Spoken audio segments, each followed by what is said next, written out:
back, fellow armchair generals. This is Gamer 1745 here with my continuing playthrough of the supposedly new and improved version of Hearts of Iron 4, along with the Road to 56 mod. And of course, we're playing as Germany, sort of a restart here. And we're in the midst of the Spanish Civil War with 2 German divisions sent as volunteers. We're waiting to get 4 more command powers, and we'll see if we can send in a military attaché as well.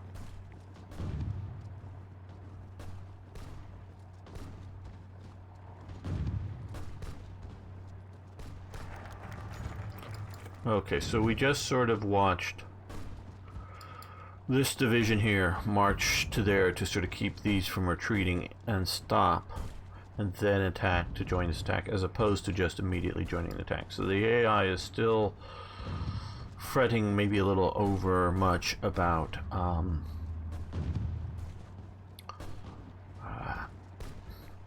secure. Oh, what the hell? Where? Oh, God.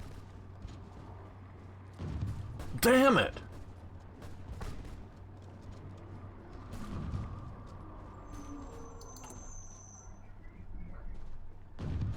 Okay, that's the one I would have done, but why did it? Because I did not click on any of them. I was just moving around and then I released and it went off to there.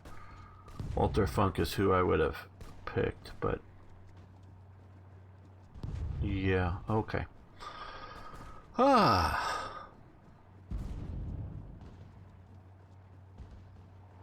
Okay. How y'all doing here? I'm gonna save this right now, which I should have done before starting the episode.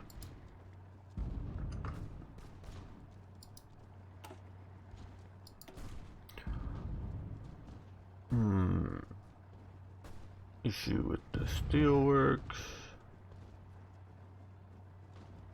Reich Autobahn, it's towed.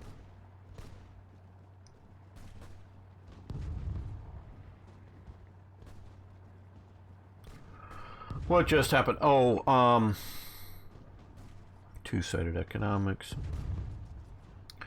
It shows without proper, which Helmut Schacht or Walter Funk, which economics minister, and I didn't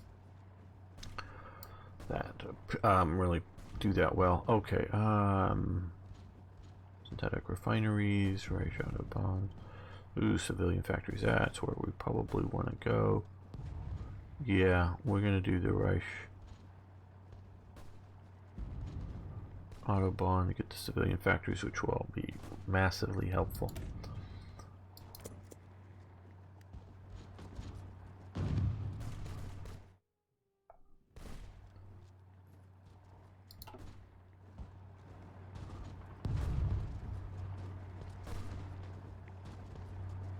Well, I'm presuming this is a new Road to 56 thing. Having blue battle plans allows you to more easily see what the army is here, maybe?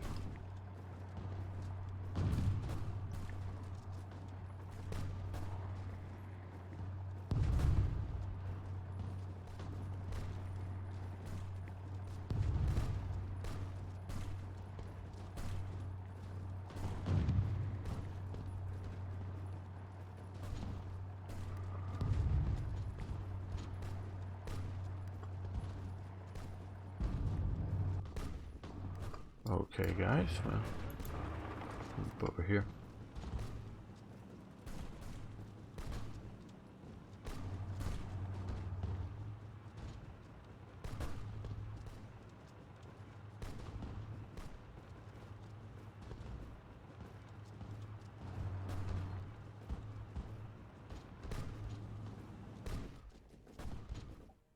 Okay, let's see if we can now do send an attaché. Yes, they will not accept. I'm gonna still try. Nope, they did not accept that. I wonder what the thinking behind that is.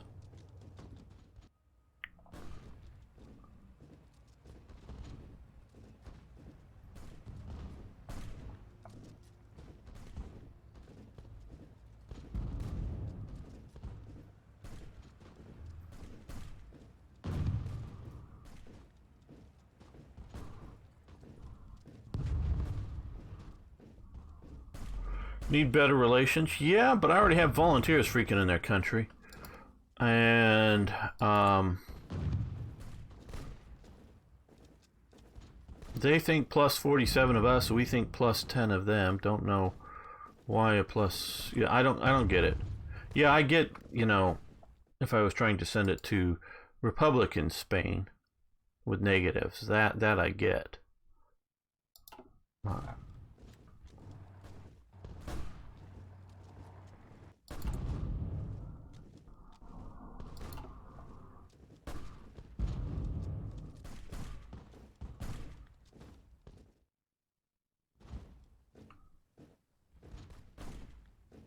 Now my drive of always starting up here started in the very early days, actually before the game was released, because the AI was so bad, and we'll see how it's improved, that by having multiple fronts up here, couldn't figure it out. It would be better to shut down this front than to take Madrid. This may change someday. Forget, like, where is this guy going? It looks like he's marching to Bilbao, but why not just straight in there? I don't entirely get... Yeah, no, they won't. Republican Spain won't take them at all. They're just because we have volunteers in there. They're in there, the enemy.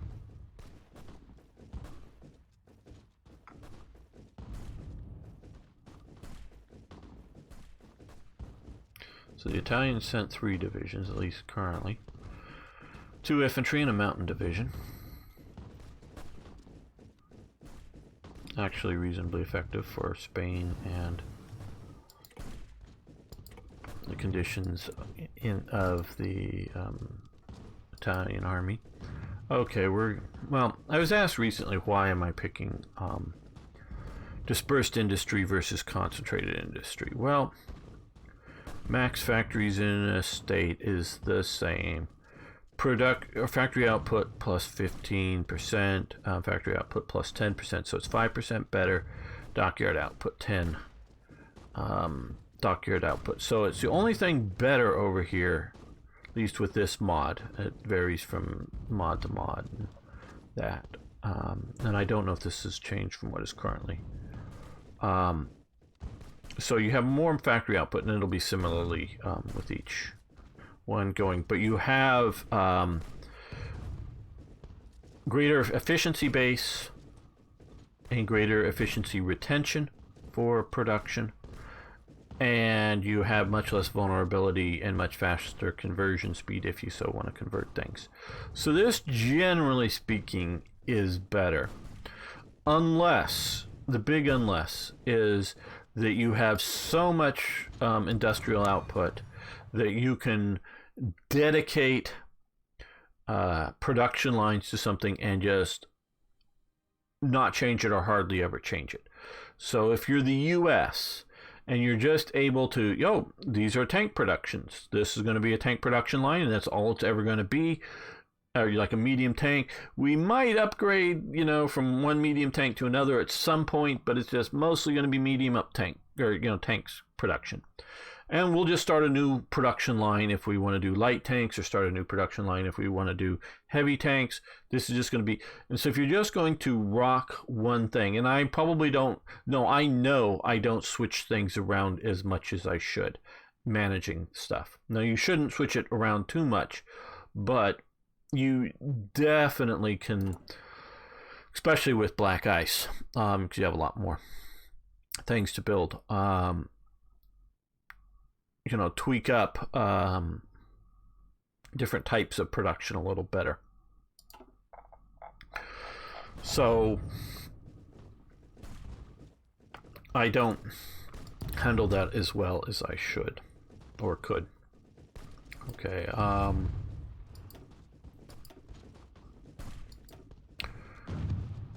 Well, let's go, since we are, although I don't know if we're going to still have a civil war when it's going. We'll do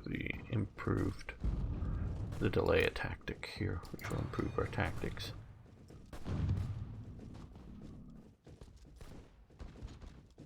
Oh, that's interesting. I did not know that IKB that it allowed the underground factories. Okay, got that. So you guys reorganize.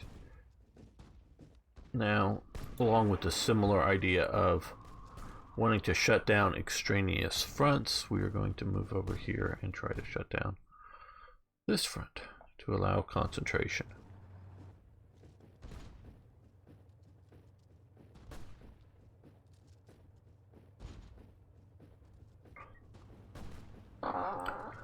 Hello, Samurai Ninja. How you doing today?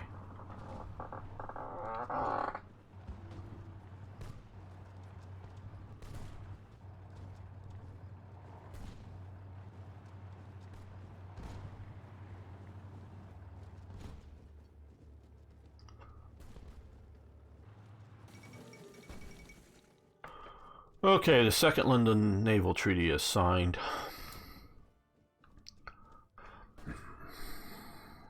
I'm going to take this opportunity to also talk on another subject here. There is what is being termed the Vox ad apocalypse, which right now means that a lot of YouTube channels that deal with controversial topics, not necessarily controversial opinions, but some of them are controversial opinions, are being demonetized. So that means people can't make an income off of their channels. That's partly the bad thing.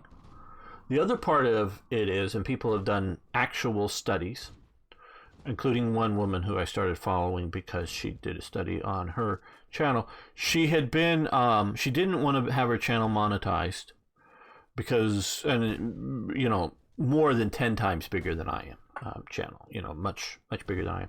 It wasn't going to make very much money for her, and she had a Patreon and or other support avenues and was supporting her channel through that. So she didn't think she needed to monetize her content to disrupt the viewers out there with ads. Well, once she, and people sort of recommended it, so she tried monetizing some of her videos, and those videos that she monetized shot up in the number of viewers, because what YouTube does is, oh, well, I have two videos, let's just say two videos equally good to recommend to somebody. One has commercials on it, one doesn't. YouTube gets paid when there's commercials on it. So which ones are they going to recommend to you? The ones with commercials on it. This is why all of my strategic command videos, for some reason, strategic command, even without a description, I don't know if it just doesn't like hexes, but every single strategic command video I release gets demonetized, either before and then pseudo sort of remonetized and then demonetized on release, and then I appeal it, and then they go, oh yeah, no, yeah, we had a human, actually, you know, for my 100 or so viewers, they actually had a human check out my video. I don't know if they watched the whole thing or they just spot checked it. Oh yeah, no, it's perfectly suitable for monetization. Okay, great, we're you can now have commercials on it. Oh, but all your viewers have already watched it. Okay, so, you know, now, yeah, like I say, and the thing, I'm not making much money, so it's really, I'm not kicking about, trust me, I'm not kicking about the money for my channel. But since it wasn't demonetized when it was first released, when the idea that they would run it as a suggested video for people,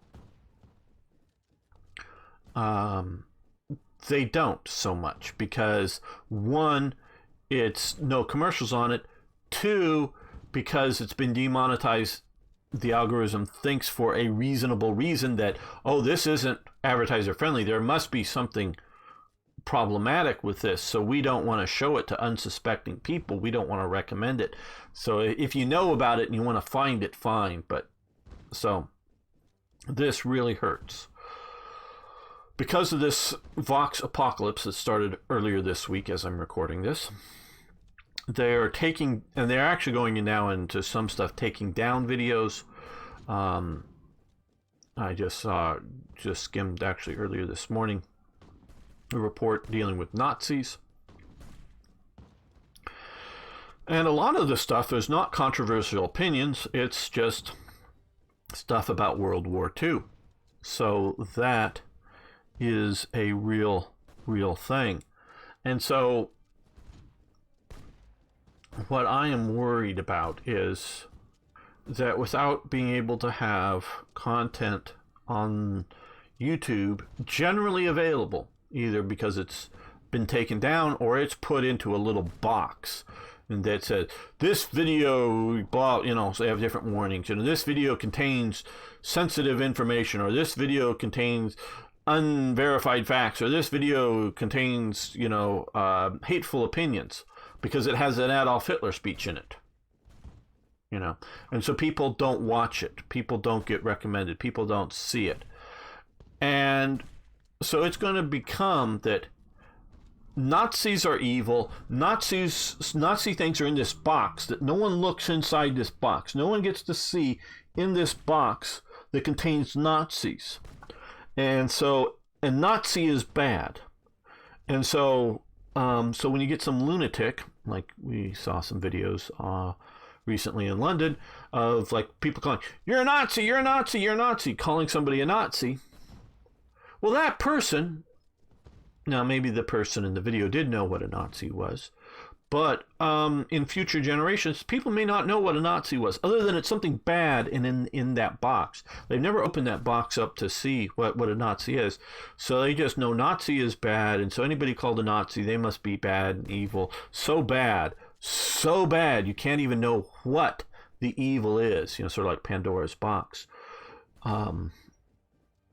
That's in this box of evil Nazi, and only the elites get to open the box and see what's inside to know the evil of the Nazis. And so they get to name anybody else Nazis. And then, of course, if you have something that doesn't have an armband, hasn't yet to been labeled Nazi for whatever reason, maybe get to practice Nazism, or not exactly Nazism. They're not maybe trying to eliminate all Jews or something. They're trying to, eliminate all left-handed people because that's some sort of genetic defect that we must get rid of from mankind because it will help mankind out, because left-handedness is evil or sinister, as actually was once thought to be so.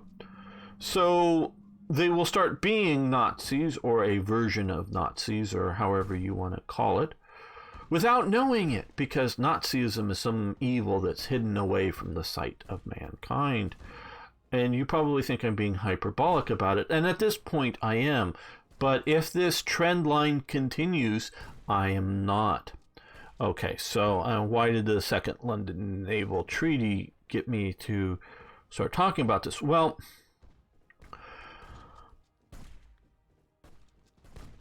there's not maybe a good link other than the idea that,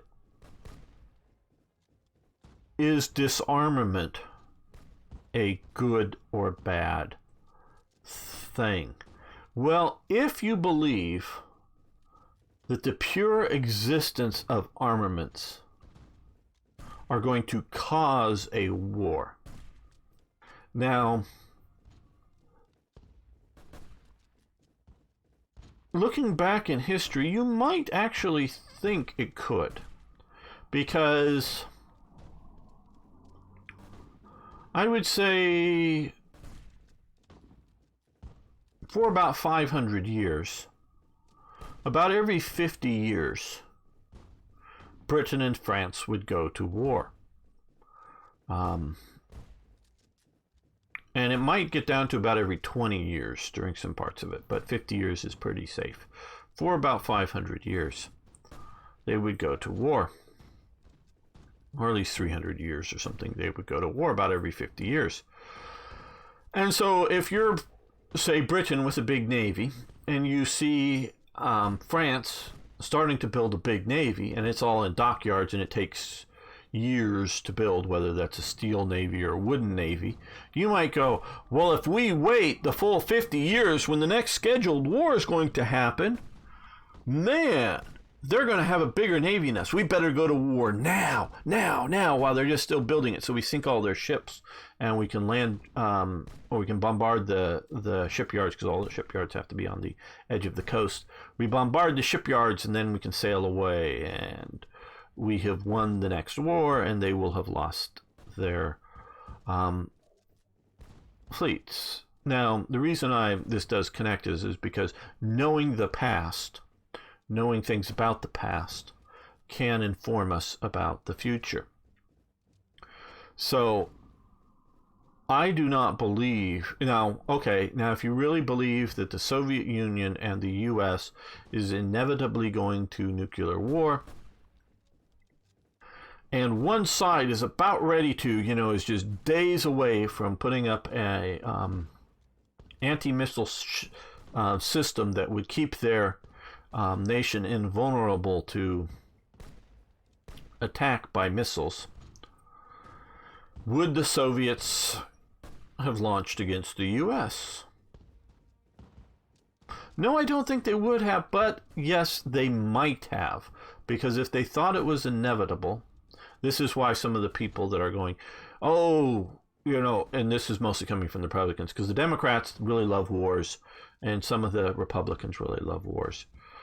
Want another war in the Middle East, invade Syria. Oh, we've already done that. But invade it and bomb it more. Or getting ready to go to war with Iran. It's just another Middle East war. Libya is worse now that Gaddafi's dead. Yes, Libya is probably worse now that Gaddafi's dead. Why is it worse? Is it because Gaddafi's dead? No, it's worse because the U.S. didn't have, or NATO, because as much Britain and France, I think, as the U.S. doing the Libyan war. And Iraq is maybe worse off than that now Saddam Hussein is dead, but certain groups like the Kurds are better off now that he's dead. Christians are worse off. Most of them have fled. So, and why is that? Well, it's because the U.S. didn't have a good post-war plan, not because Saddam Hussein is dead. So do we want another war with Iran? Just another Middle East war, like they're trying to suck us into the Yemen war and whatnot, the U.S. or Western powers. Spearhead Barcelona with one division per province, that is, you can hold. We're going to, I know I'm going on, but I think we're going to go right after here and then down into here. I think you're absolutely right there, Samurai Ninja. Now, I'll get back to that very quickly. I believe having the current government of Iran nuclear weapons will at some point lead to some of those weapons being used somewhere, somehow, under some conditions. Whether they hand off some bombs to some terrorists. Once a nuclear weapon's gone off, I don't know if you could prove where it came from, meaning bomb fragments are virtually gone. Nothing can be, pieced together. So they'd have deniability, or whether they would use bombs or missiles to attack Israel, or to attack Saudi Arabia, or to attack Europe, or whatever. So, if you believe, and I could be convinced to believe, that nuclear weapons, because you have to look at Hitler, again, to know what Nazism, to know what's in the box. Hitler in Mein Kampf, even though he did personally state that, hey, don't pay attention to it, it's now outdated, but Hitler told everyone that he was going for Lebensraum in the East, okay? Did that mean Ukraine, or did that just mean Poland, or did that mean half of Poland? But everyone knew where Hitler said he was going to go. That was people either dismissing, that's just rhetoric, or, the German military people won't let him do it, so we don't have to really be overly concerned about it, so don't pay attention to it. Well, you should have paid attention to it. We see Islamist extremists, particularly Osama bin Laden and his crew, which basically sort of kind of was somewhat running Afghanistan or having shelter of Afghanistan, however you want to, in line with the Afghan government at the time, the Taliban government, attacked New York City with big missiles made out of airplanes. Well, if he had had nuclear weapons, he would have used them. So I have to look at the mullahs in Iran with their rhetoric that they mean it about Israel and about the U.S. and its allies, U.S.'s allies, whatever that means, which could be Saudi Arabia, which could be Europe, which, I don't know, could be India. I don't know. And so with that viewpoint, if you believe, and so I can't dismiss them as just, that's what they just do to get the support of the people so that they stay in power. They just say these things. Well, it's just saying these things if all they have are rocks and get to throw rocks at people. But once you have nuclear weapons, I don't know if that's the case, especially when you have end of world time cult beliefs of coming of whatever the next mullah that's going to usher in, the Armageddon, if you will. If we had a doomsday Christian Armageddon leadership, that as soon as Christ returns for the second time, we will all be ascended, and so I would be equally afraid if we actually had those in power. Running, political parties running government. Not just, hey, yeah, you believe it's going to happen someday, someday way off in the future, whatever that day is. But what would the U.S. do if Iran launched a nuke at Europe or the U.S.? Well, at the U.S., there would be mushroom clouds all over Iran. At Israel, maybe nothing, because Israel would be putting mushroom clouds all over Iran.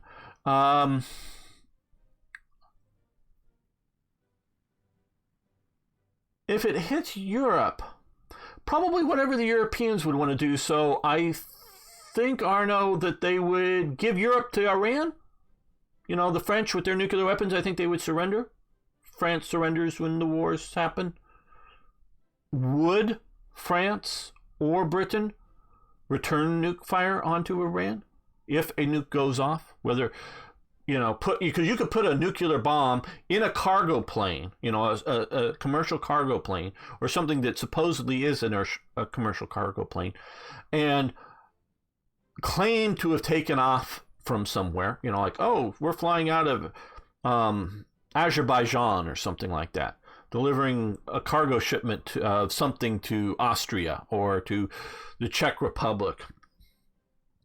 And it's flying in the air and it just blows up with a nuclear bomb inside of it. You do not need an intercontinental ballistic missile to launch a nuclear missile at anywhere in the world. You just need a plane that will fly there and have a bomb in it, and just not have, what are the spy satellites going to spot the big box being loaded into the plane, that they know that it's a nuclear bomb, or that there's going to be a email message got up by the NSC or whatever in the USA that's going to read the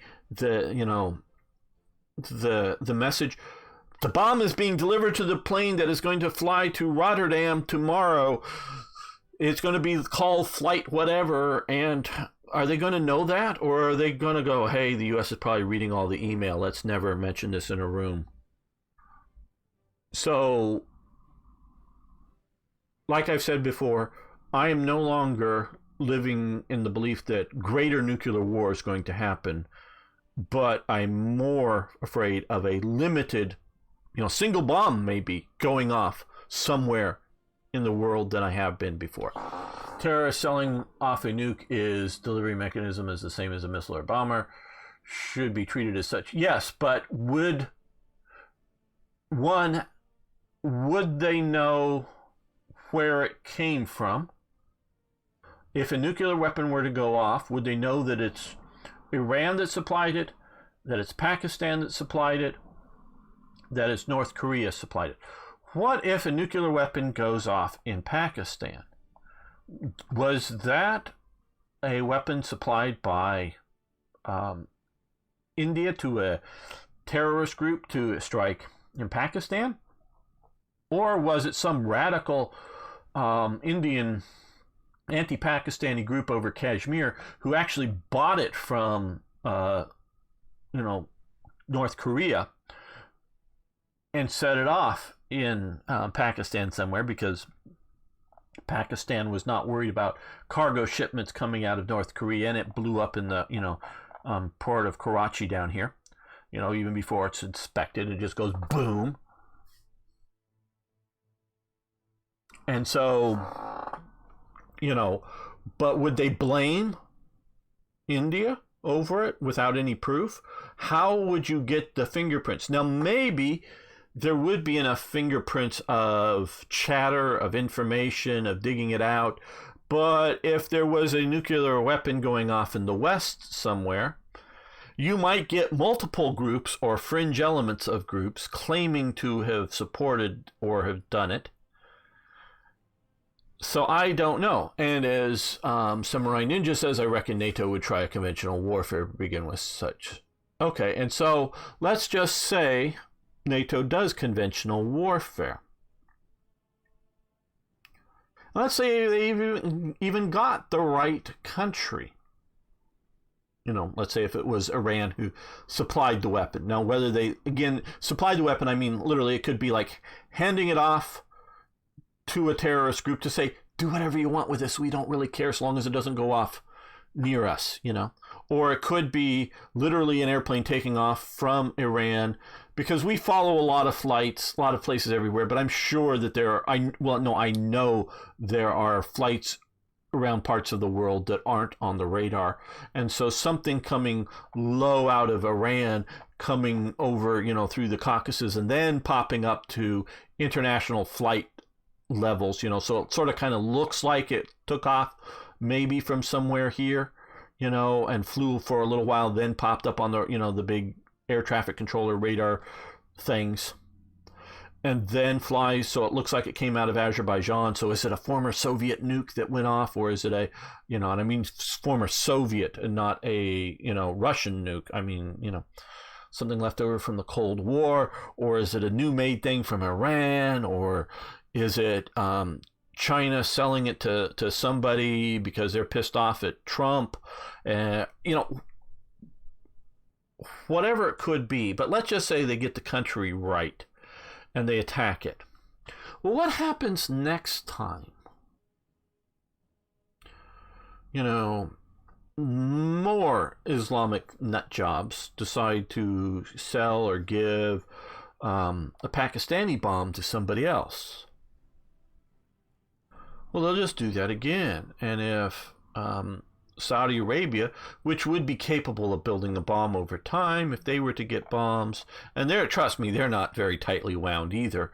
The killing in Turkey is just, a recent thing. So they're not tightly wound either. They might, Osama bin Laden basically had lots of, not from the main Saudi government, but from factions in Saudi Arabia was his main economic sponsors, if nothing else. And all the 9/11 attackers.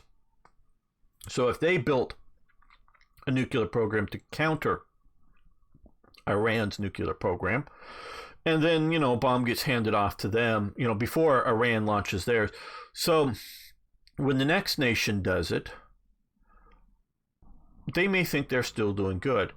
Where if you have a mushroom cloud going up over every major city in Iran, then it sort of tells everybody like, oh, wait a minute. You mean if we even are suspected of giving a nuclear weapon to somebody, we're all dead. All of my family is dead. My children are dead. Everybody I've ever met is dead.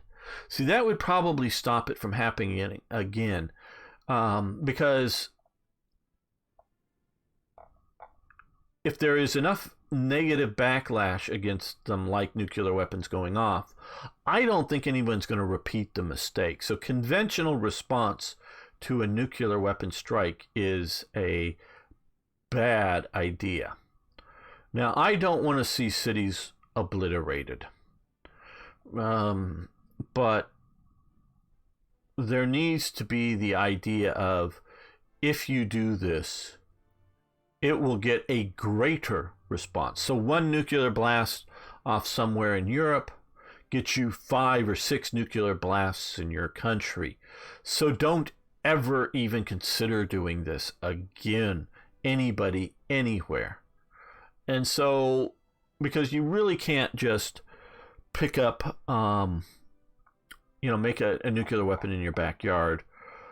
It's a really a big, prolonged process. So we know who has them. We know when they truly disarm. Like South Africa did disarm because they did not want the ANC to have a nuclear weapon. They were going like, yeah, we're turning our country over. We're hoping for the best, turning it over to majority black rule with the ANC in power. But God, no, they don't get to have any nukes. We're not giving them our goddamn nukes. So they did completely and fully disarm their nuclear weapons. So yeah, that sort of kind of works. So do weapons cause war? They can, but I think this was more of a foolish decision because outside of Japan on this list, I really don't think Britain, France, well, Italy, because you got to remember, this is 1936. Yeah, Italy had been an ally of Britain and France. So this was really Japan's that they were worried about. Italy less so. And so US, France, and Britain, if they kept all their weapons, they really weren't going to go to war with each other. Limiting Japan isn't really a big enough thing. But I think that's the best move here, because we attack here, we're attacking 1 division instead of 3 divisions there. And hopefully some of the Spanish troops will jump into this.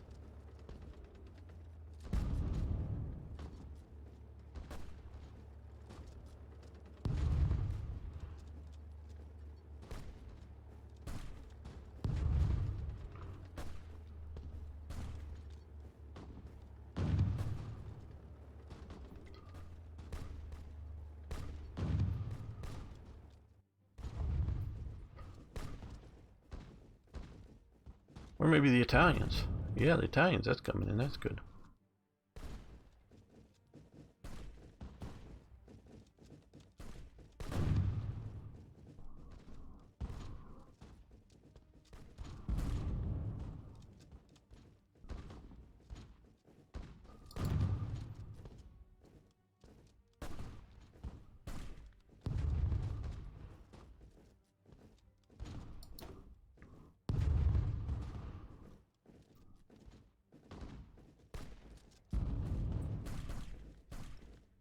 Now, why are they not sending a division to support that?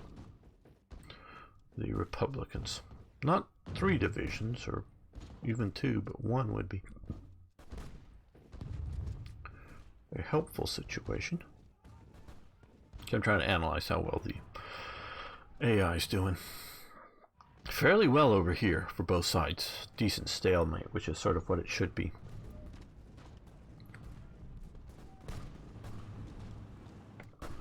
Okay, and a rush by the armor division because it's in the best organization.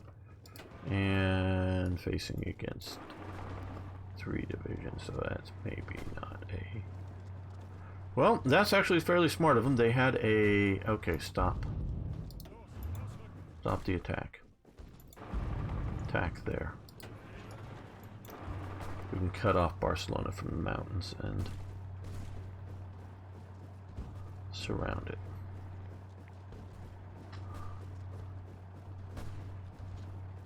Absolutely, IKB. That's the other thing with weapons, and in my opinion, the reason why nations like Britain and the US wanted the treaty, which was their own economies were suffering, and they did not want to spend money in an armaments race. But as we see again, oh, that's a good idea. I will pin the forces that are moving. We see the idea of an armaments race, that basically nuclear one, but also Reagan building his 600 ship navy. A lot of small ships in there too. Out naval building the Soviets that broke the Soviet economy. So economic pressures can be done to collapse nations, and that might have been a good idea to push Japan into a place that they're building ships instead of building artillery pieces, so they don't feel like they could invade China. Because you have to remember, okay, this is 36 that we're looking at. Yeah, sort of Japan occupied, but it was this sort of little weird state here, and they sort of had this Mongolian thing here. Japan was not really at war with China at this time, and it was local. Boy, after reading all this stuff, but the army here that was pushing the war with China, not the army back at home, and not the Navy, had budgetary necessity forced large naval building programs. And trust me, even the Japanese army realizes and knows a basic fact about Japan. It's an island. And the best way to defend an island is with a navy. And so if it looked like their big threat was the U.S., which they figured was their primary likely, probably their second was a British Navy. But if those navies were super big, they would have to build ships to compete with them, so it would mean less army production. Remember, Japan doesn't really have an air force. It has an army air arm and a navy air arm, not an air force. So there isn't somebody lobbying for air power. Independently, it was either army budget or navy budget, basically. Both had air within it. And so, and the Navy was mostly looking at carriers. They had float planes and other things too, but it was focusing much on carriers. So had they been forced to either spend more and collapse their economy before they get into a war with China, or if they realize, hey, we just can't, we have to restrain the generals in Manchukuo from pushing into China because we have to spend it on the Navy, they would have done so. So, the economics of it is important too. Unlike 40 years earlier, Italy's forces have proven to be far superior. Okay, so, because they won there. And yes, you're right about the pinning attack, which we're going to hit with the tanks. Treaties started as none of us can afford to build all these battleships. The only issue with Japan was that the civil government had so little control over the military. Yeah, it was even to the point of the army back in Tokyo had little control. Okay, good, we got into here. Had little control over the army overseas.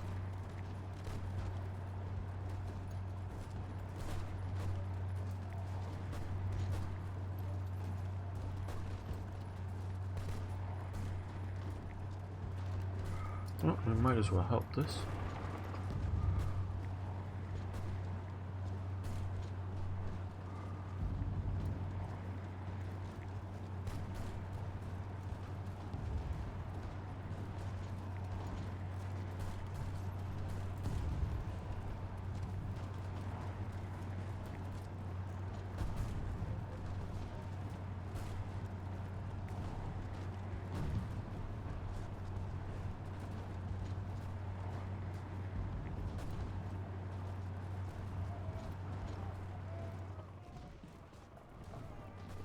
I liked when they were pushing here because that meant less forces could come back here with. Though of course, now should this AI be trying to hold this province, or should they be going back to hold Barcelona? Okay. Yes, privatize the Reichsbahn. So the railways, I don't know really.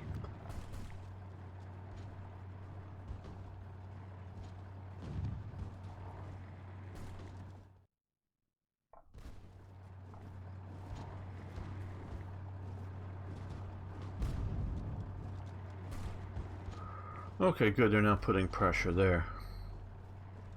Because by having some pressure here, it keeps these units from retreating here, reorganizing, and coming back in here, you know, shuffling back and forth.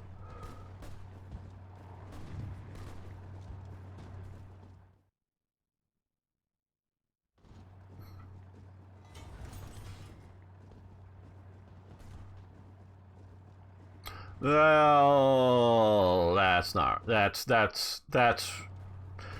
you mean after the war? Yeah, he sort of claimed, but that's not the case.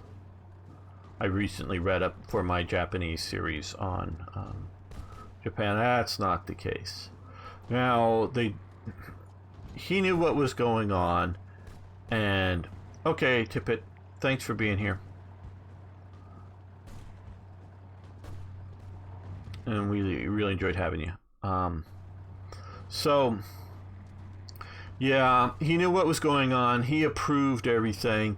He was not necessarily asked in advance about things, but trust me, he could have. He had lots of power. I'm not buying the I've got no power, I didn't approve this stuff. I know that's what he sort of claimed, but now he wasn't running the government. I'll grant him that. He had people that would tell him what was going on. He had trusted advisors that they at least told him what he thought he should know. So he might not have known everything, you know, but and of course, like the Marco Polo bridge incident and things leading up to it. I don't know how well even the Tokyo War Ministry knew what was going on there, because, like I say, that's the army, the Kuomintang, Kuomintang, fighting in and around there was sort of a rogue outfit. Compared to what the Army Command was doing back in Japan. So yeah, he might not have known all of that, but at some point he could have demanded some of the generals come back to an audience with him from there, and then sacked them very publicly, fired them, and everybody would have respected that. Yeah, I'm trying to save his neck.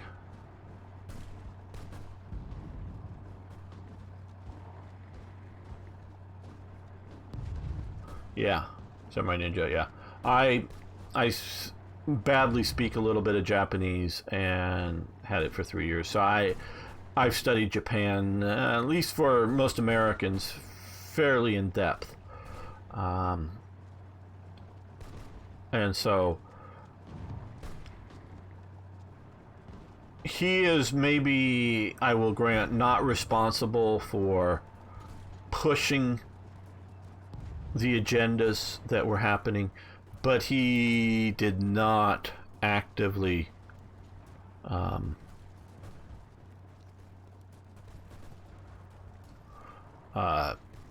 oppose them. So I'm not granting him a pass on all of that. I will, like I said, go, yeah, he didn't order things like the attack on Pearl Harbor, but he definitely didn't try to stop the attack on Pearl Harbor. It's more like, oh, you guys all think it's necessary, you all think we need to do this. Well, you know best, you're running the government, okay, you know. And so it's more of that type of thing, I would have to say. But okay, what now do we want to do with our government? What research are we going to be doing for a while? Well, more industrial research, I guess. So let's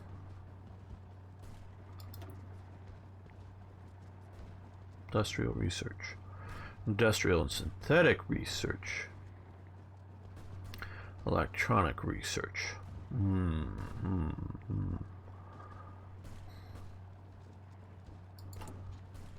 Oh, well, okay, we're going to be doing oil processing, refining fairly soon, so we're going to do the mix of industrial research and synthetic resource research speed, I think. Yeah, I don't know if that's the best choice, but it is the choice we're making.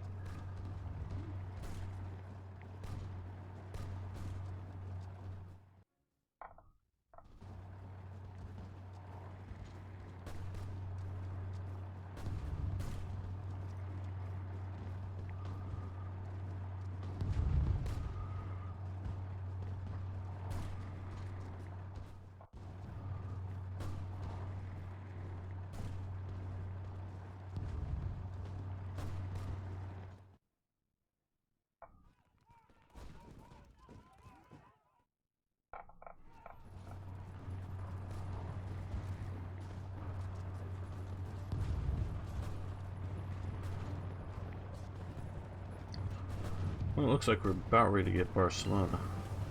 And construction is finished. Very good. And we're going to come over for excavation.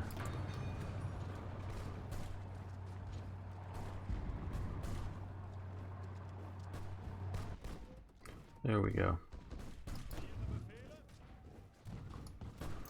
Let's support that attack.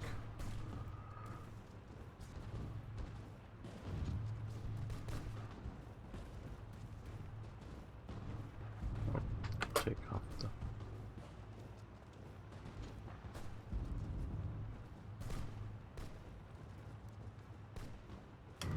Great. Don't let them break out, people.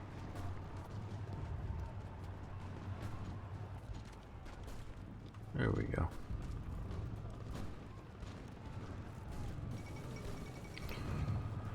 Persia denies British access. Okay. The Iranian people will not accept unreasonable demands British that the Iranian land will not host foreign entities. Okay.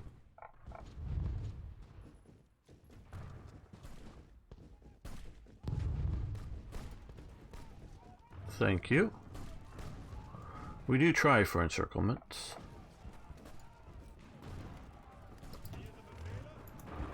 Push into that, see if we can.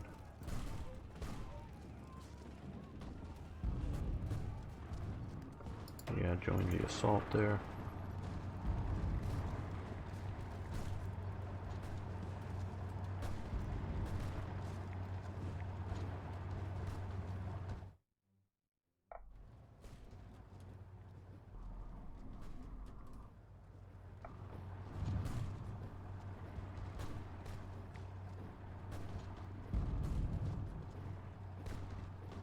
Well, at least they're having the mountain division, the Italian mountain division, fight in the mountains.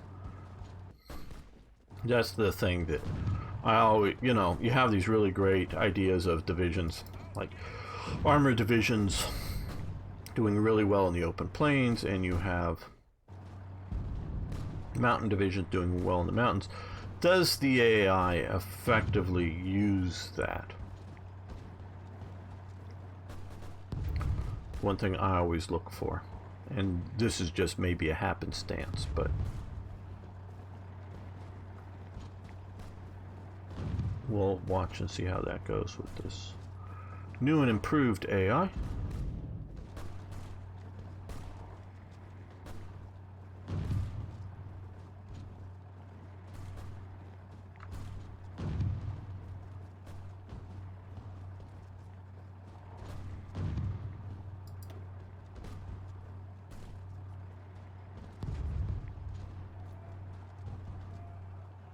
Now, come on, Spain, we could use some help here. Oh, maybe we didn't need it. Okay, yeah, let's drive down here.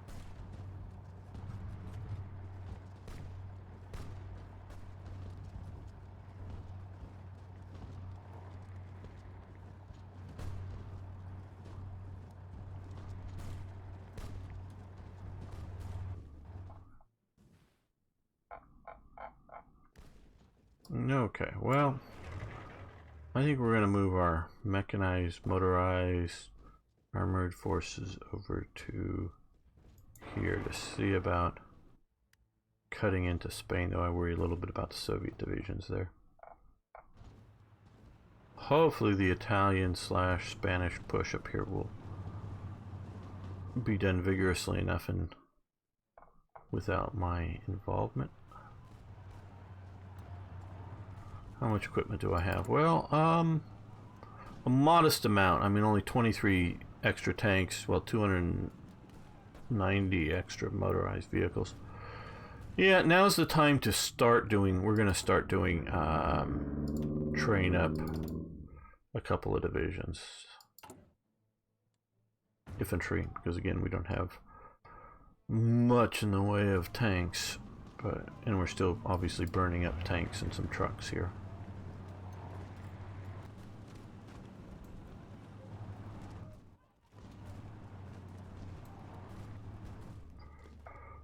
Okay, well,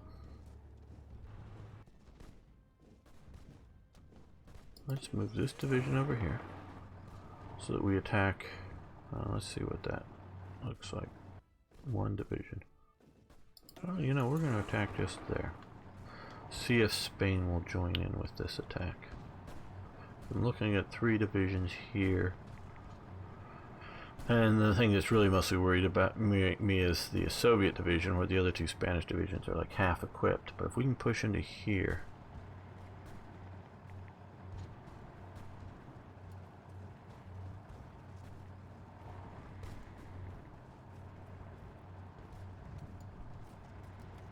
yeah, I don't know how feasible it is for my 2 divisions to really push to the coast. We have a bunch of Soviet divisions around.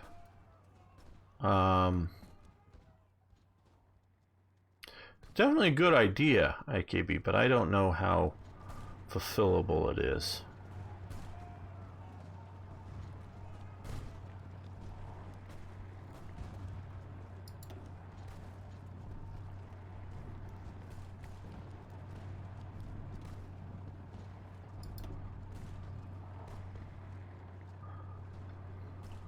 So yeah, I'm sort of thinking if we can push in here and cut off Madrid. Now, because normally it goes, if you lose Madrid, normally the capital jumps to Barcelona. I don't know where the capital would jump. Maybe down to Malanga or whatever. I don't know. Or Valencia. But we could do another sort of big pocket here, maybe.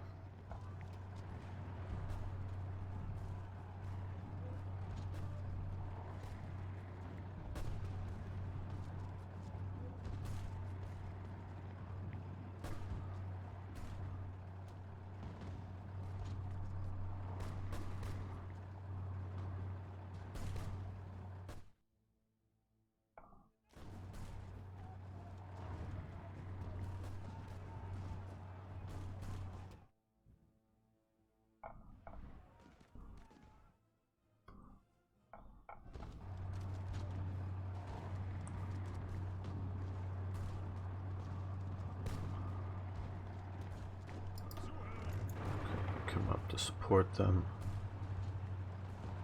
Actually, come over here. So we attack from 2 provinces.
Okay, Samurai Ninja.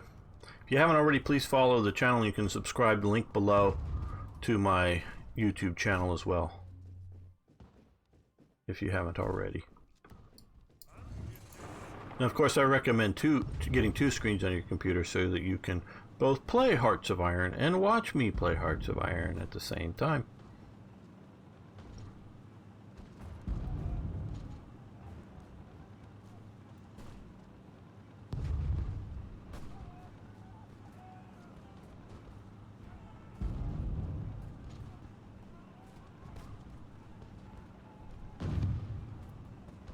Hey Rick, how you doing?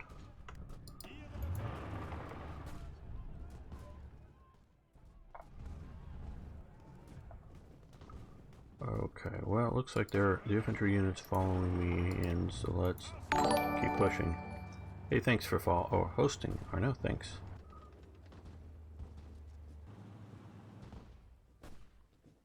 Okay, well, we're outside Toledo, Ohio. No, Toledo, Spain.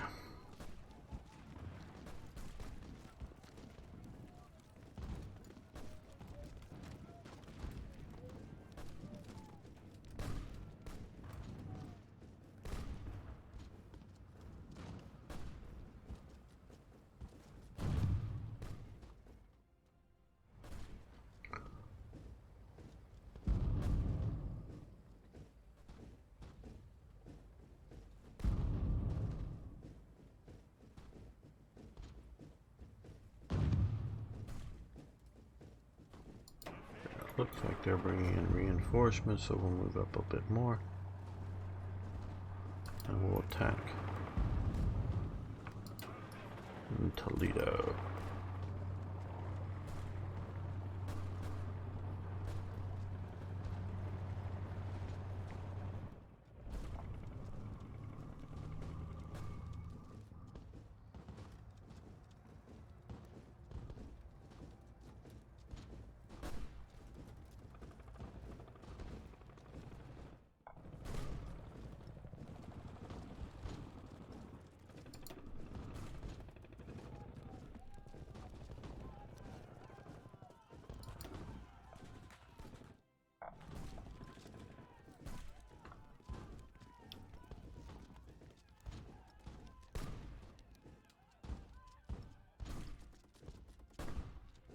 Yeah, it'd be really fun, Spain, if you would, like, attack from the other flank here a little bit.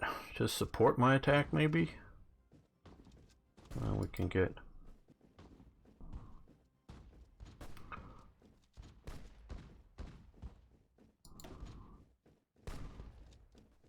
better pressure on them. Don't know who would be the pocket. Whether Madrid would be the pocket or the rest of this be the pocket, but...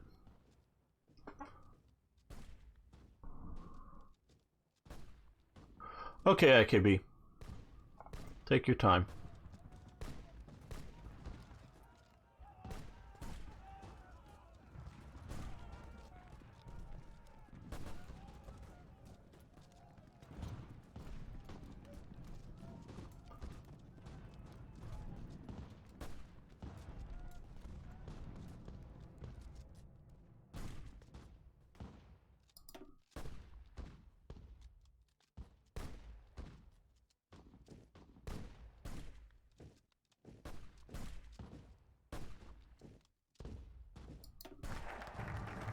Okay, privatize the Reichsbahn. That's gotten me a bunch more civilian factories and infrastructure.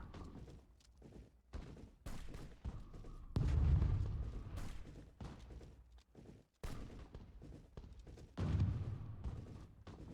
that will do even more.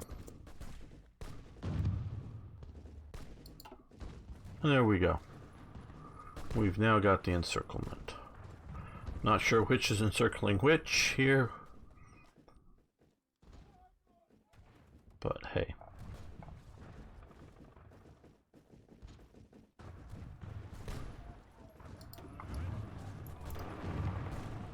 Support the attack.